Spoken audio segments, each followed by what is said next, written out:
Foreign envoys tell a story of watching Secretary of State Rex Tillerson with his head in his hands after reading a presidential tweet that undermined the very meeting he was in. It's a story they tell with some pity.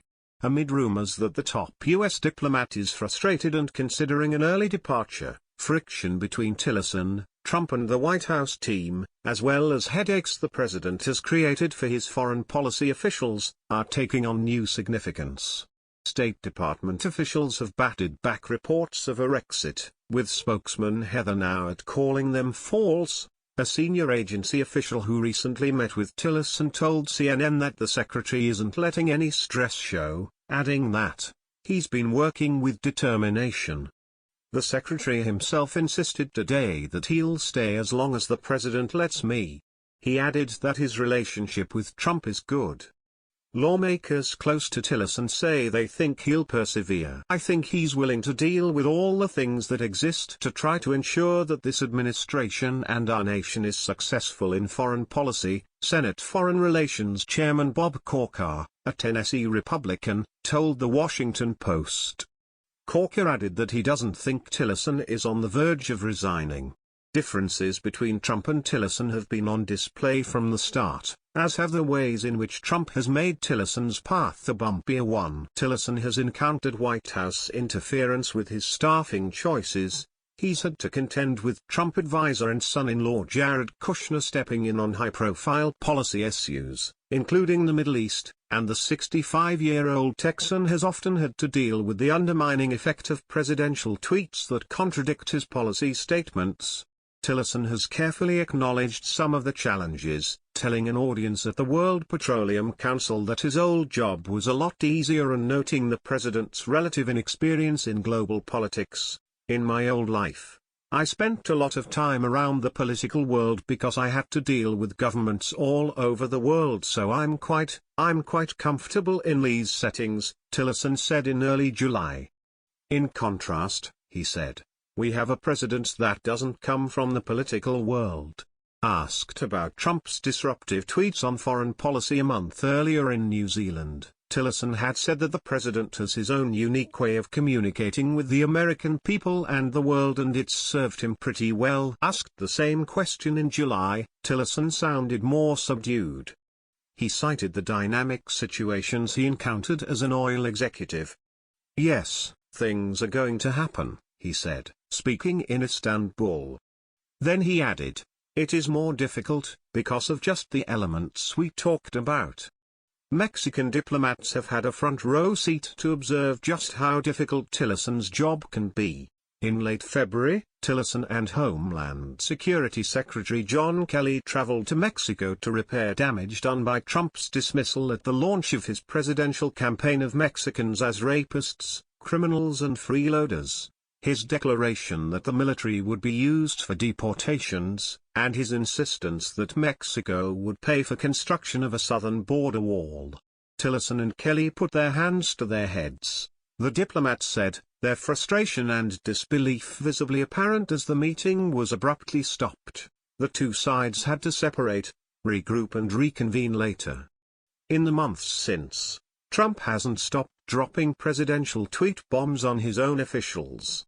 Trump has contradicted his cabinet members on NATO, criticizing it while Tillerson and others reaffirmed U.S. support for the alliance. More recently, he disrupted Tillerson's work on Qatar, after other Gulf nations cut relations with Doha, accusing it of terrorism. While Tillerson worked to get all parties to resolve the issue, Trump sent out a 140-character blast that planted him firmly against Qatar and in the camp with Saudi Arabia, Bahrain and other nations. Strains are showing in the president's relations with other cabinet officials, most notably with his first and most public supporter, Attorney General Jeff Sessions. And some observers have pointed to friction between White House insiders like Steve Bannon and officials like Tillerson and the colleagues he works with closely, including Defense Secretary Jim Mattis, National Security Advisor H.R. McMaster, and General Joseph Dunford Jr., the chairman of the Joint Chiefs of Staff. He's a prolific phone caller and receiver of phone calls. And so that input that he's getting sometimes conflicts with I would call the three principles, Corker said. In addition to that, there are voices within the White House. Sometimes, as I understand it, they're the voices that he sees very first thing in the morning, and so, sometimes those can move things in a direction that are different, again, from the three principles that are out there, working towards a different end. And so yes, it exists. We see it. It plays out in many ways publicly, sometimes in conflict with efforts that are underway, and sometimes in ways that can, in fact, undermine what is occurring. The input that he's getting sometimes conflicts with I would call the three principles, Corker said. It plays out in many ways publicly, sometimes in conflict with efforts that are underway, and sometimes in ways that can, in fact, undermine what is occurring. On Tuesday, back at work after a brief, unannounced vacation, Tillerson ignored questions about his reported frustration and emphasized his busy and productive schedule. He boasted of a very good working breakfast this morning with Speaker Paul Ryan, as well as a lengthy meeting with the Vice President at the White House on foreign policy issues today. Even before Tillerson took the job, it became clear during his confirmation hearing that he disagreed with the President on a slew of policy issues: the Trans-Pacific Partnership, climate change, Russian interference in the election and its aggression in Ukraine, the idea of a registry for American Muslims, respect for Mexico, and the proposal that Japan and South Korea should consider developing nuclear weapons. A more recent catalyst for rumors that the Secretary of State is mulling an early exit are apparent divisions over the Iran nuclear deal, differences that led to arguments last week among the President, Tillerson and other cabinet members. Every 90 days, the White House must certify to Congress that Iran is complying with the deal signed in 2015. At the most recent mid-July review, Tillerson, along with the rest of Trump's senior national security team, agreed Iran was in line. On July 17, Tillerson prepared to issue the announcement. Allies and lawmakers were told, a press briefing was announced, and then the whole thing was put on hold. At the 11th hour, Trump had objected. The president wanted to hear what would happen if he declared Iran non-compliant, an administration official told CNN.